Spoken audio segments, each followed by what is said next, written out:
tila kay lupit nito panahon.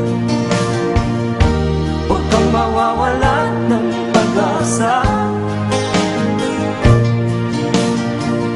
kailan ba na'y di nag-iisa.